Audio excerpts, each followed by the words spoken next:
Hello everyone. We are looking at phase 3 complex number exercise 1 and we are at question number 10 now. So as we can see, the question is when complex number is given and a trigonometric function is also incorporated and we have to find the value of mod of z into cos alpha. And there is something also given about the angles here. Angle alpha is in the third quadrant. First thing first, to find mod of a complex number. For any complex number, finding mod is simple.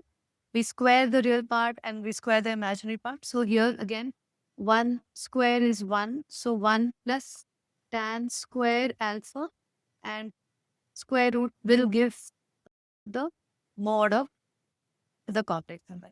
Now we know from our trigonometric identities that this is nothing but sec square alpha. So root over, we get sec alpha. We get sec alpha. Now we know that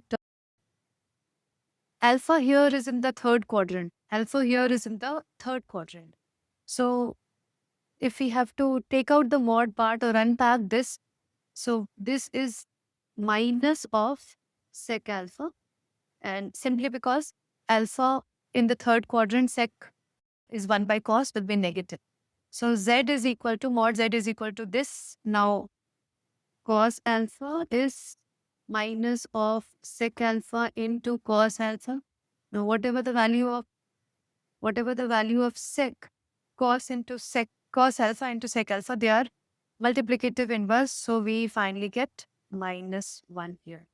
This is. Thank you.